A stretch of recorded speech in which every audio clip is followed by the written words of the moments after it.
उत्तर प्रदेश में 5,000 सरकारी स्कूलों को बंद करने का या मर्ज करने का बड़ा फैसला। आखिर क्या है इसके पीछे की बड़ी वजह?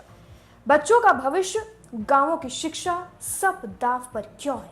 ये सिर्फ स्कूलों की बंदी नहीं बल्कि एक ऐसा कदम है जो लाखों बच्चों की जिंदगी बदल सकता है।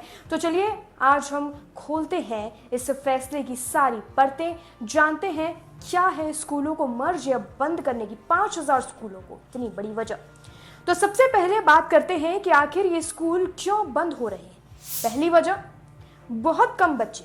कई स्कूलों में सिर्फ 20 से 50 बच्चे पढ़ते हैं। सरकार का कहना है कि ऐसे स्कूलों को चलाना काफी ज्यादा मुश्किल है, इसीलिए इन्हें पास के बड़े स्कूलों में मिलाया जा रहा है और मर्ज किया जा रहा है। लेकिन सवाल यह है कि क्या ये इतना आसान होगा? दूसरी वजह, संसाधनों की कमी।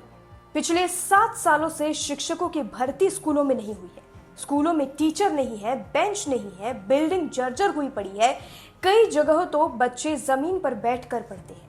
सरकार कहती है कि मर्ज करने से संसाधनों का बेहतर इस्तेमाल होगा, लेकिन आलोचक इसे स्कूलों को धीरे धीरे खत्म करने की साजिश बता रहे हैं। अब बच्चों का क्या होगा, इसकी बात कर लेते हैं। इन स्कूलों के बंद होने से बच्चों को अब 2 से 5 किलोमीटर दूर स्कूल जाना पड़ सकता है। गांवों में जहां सड़कें और ट्रांसपोर्ट की सुविधा बिल्कुल नहीं है, ये सफर आसान नहीं होगा उन बच्चों के लिए, खासकर बेटियों के लिए। डर है कि इससे ड्रॉप आउट बढ़ सकते हैं, यानी बच्चे स्कूल छोड़कर जा सकते हैं। इससे बाल विवाह और बाल श्रम जैसी समस्याएं भी बढ़ सकती हैं। अब सवाल यह है कि सरकार इसके भरपाई के लिए क्या कर रही है? अभी तक कोई ठोस प्लान सामने तो नहीं आया है। मुफ्त बस या टैक्सी की कोई आधिकारिक घोषणा नहीं की गई है जिससे बच्चों का आना जाना आसान हो सके। सरकार सिर्फ इतना कह रही है कि पास के स्कूलों में सुविधाएं बढ़ाई जाएंगी, लेकिन कैसे, कब, इसका कोई रोड मैप नहीं है। बिना तैयारी के इतना बड़ा फैसला बच्चों के भविष्य के साथ खिलवाड़ तो नहीं, इस वक्त का सबसे बड़ा सवाल है। इसके पीछे विरोध और आंदोलन भी किया जा रहा है, इसकी बात कर लेते हैं। इस फैसले का हर तरफ विरोध हो रहा है। यूपी कांग्रेस इसे शिक्षा के अधिकार के खिलाफ बता रही है। शिक्षक संगठन, बीएसपी से जुड़े समूह और भीम आर्मी के चंद्रशेखर आजाद सड़कों पर उतर आए। सपा नेता अखिलेश यादव ने इसे शिक्षा का विनाश बताया है। लोग कह रहे हैं कि छोटे स्कूलों को बचाना बहुत जरूरी है, क्योंकि ये गांवों को बच्चे की एक उम्मीद है, गांव के बच्चों के लिए जो आसानी से स्कूल जा पा रहे हैं। अब ये कब और कैसे शुरू होगी बंदी, इसकी बात कर लेते हैं। ये प्रक्रिया आपको बता दें कि अप्रैल और जून के बीच में शुरू हो गई है, 2025 यानी इस साल से।